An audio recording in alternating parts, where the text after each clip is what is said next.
Welcome to That's Camellia podcast.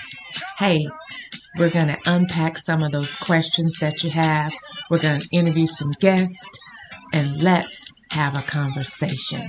Come on, enjoy the show. Welcome back to That's Camellia podcast. All right, we're going to talk about thoughts. The power of our thought life. Come on, our thought life has the power to shape and control our actions and ultimately our lives. So let's just delve into it. Let's just unpack how important our thought life is. How important is it? It's crucial. What we think about, ultimately, we will do. If we keep thinking about and entertaining a negative thought, sooner or later, we're going to have actions that complement that thought, and then our lives will follow that thought. So we have to be very intentional and mindful about our thought life. So let's talk about awareness. Let's talk about the awareness of our thought life. When I think about this, it's kind of challenging because this can become an all-day thing, a moment by moment exercise. It could be a moment by moment endeavor that we go on if we're intentional about what we think about. We have to cultivate our thought life. And when we have negative thoughts, we have to rewire our mindset, change our mindset.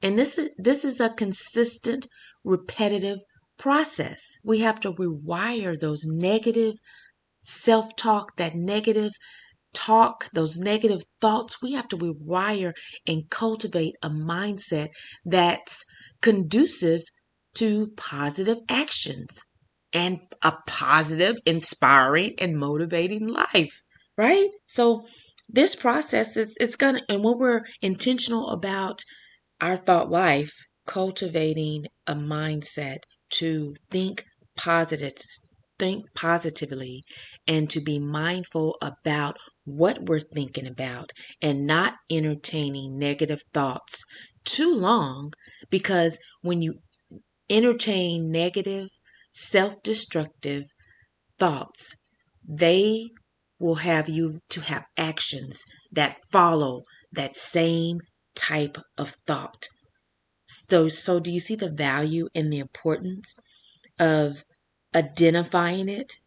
That's the biggest thing. We have to first identify the thought, the negative ones, the biased ones. This is vital. So we're going to have to do some work. This is work. Life is work. And being intentional about what we think about is work. But the rewards of having a positive mindset, rewiring our thought life to positive thoughts, it is going to be empowering and it's going to change our life. So it starts with a thought. It starts with that faulty thinking. We have this internal radar. We should cultivate an internal radar within ourselves to target negative thoughts. So as soon as a negative thought comes, then there's like this radar, like a radar detector that goes off in your mind, like beep, beep, beep, beep, beep, beep, beep. Oop, there's a negative thought. Why is that negative thought there? And I need to stop thinking about this negative thought. Let me rewire. Let me think something positive. Let me reverse that thought, that negative thought. Does that make sense? It's a type of what I read in positive psychology research. It's a type of cognitive reframing. That's what they call it. Cognitive reframing. And what that is it's a process to help you discover and challenge, modify, replace negative and irrational thoughts. So that's cognitive reframing. So that is a type of cognitive behavior technique. That is what we use as coaches, life coaches use to help our clients rewire their mind, change their mindset from thinking something negative to thinking something positive. Let me start with one of them. So, a way to help with our what we think about is, at the beginning of the year, we all have our New Year's resolutions and what we're going to do for that year. And most times people have vision boards. I have vision boards, have one right now on my wall. Vision boards. You need to put it in a one centralized focus place where you're going to see it every day, and you're going to look at these pictures or words, and you're going to either say them out loud or think about them. But that is going to be your goal for the next 3 months, the next 6 months, the next 9 months, the next year. That vision board, that's a visualization type of technique you can use. And that helps you create a vision, imagine, mentally rehearse that success in your mind. So, for an example, on your vision board, you might have, I want to take a luxury vacation trip. And you might have pictures of a boat or a yacht or a beach. Might have a big spacious room with all of the bells and whistles, the all inclusive. You might have all those different pictures about by the title of a luxurious vacation. So with that in mind, our visualization, what am I imagining? I'm imagining maybe getting on a private jet, having an all-inclusive resort, but I have my own little bungalow. I have all types of butler and butler service where they're constantly bringing me food. I have my own little area of the beach. That might be what I'm envisioning. That's just an example. But you see how that vision board works? So it's in a centralized place that you see it every day. And when you see it every day, several times a day, you are imagining.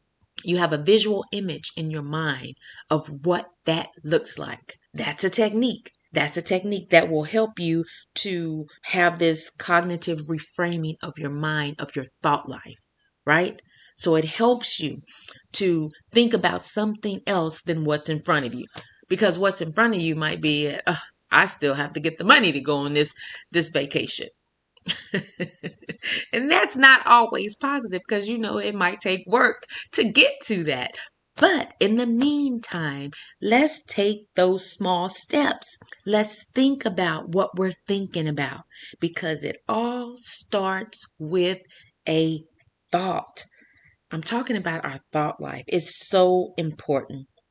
And the first step is to identify the thought. What's that thought? Okay, there's another example.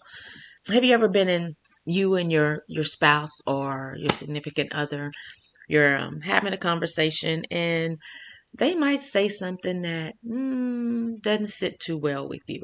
You kind of look sideways like, you coming for me? I know you just didn't say that. You didn't say that out loud, but that's what you thought.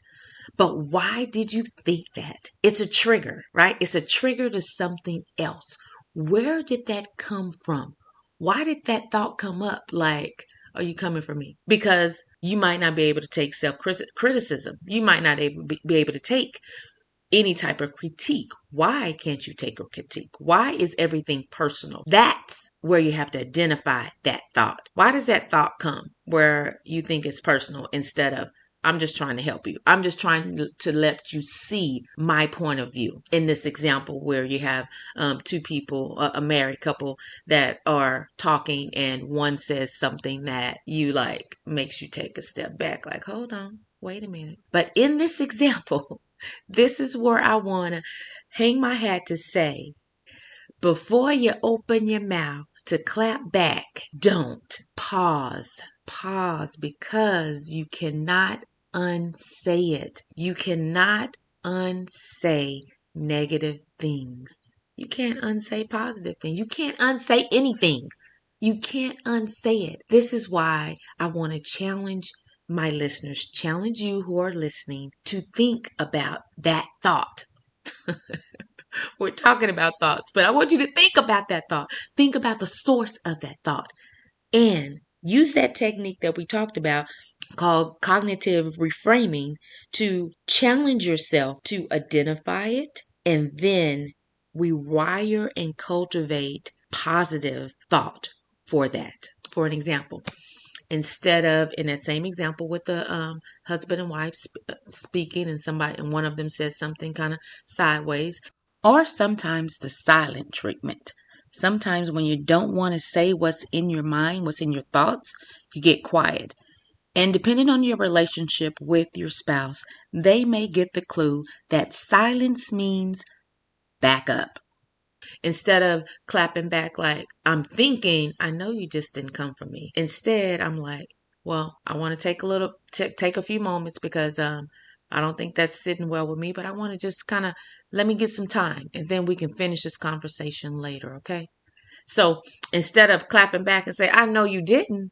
So here's the thing. When you first identify that thought, I don't want you to sit long on it, because when you sit and entertain a thought too long, you take it to a whole nother level where it started off as this small negative thought. It could turn, when it's studied for a long time and entertained for a long time, it could blow up into 4 or 5 different scenarios. And by the time you come back to that conversation, you're like, yeah, I just don't like the way you came at me.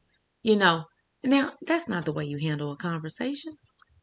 That's not the way we communicate. It shouldn't be. It shouldn't be. Although I'm not naive to think that that's not how it goes down sometimes. So I'm not here to talk about that part of it, because I understand it does go down that way sometimes. But here's the jewel. Here's the wisdom in this part of it, right? Take time to stop yourself before you say it, okay? And then come back with a different mindset, a positive mindset, okay? Hey, that's all we have for today. We're going to continue this conversation on our next episode. Stay tuned. All right, that's all we have for today. Join me next time on That's Camellia podcast, where we're going to continue our conversations. Make it a great day.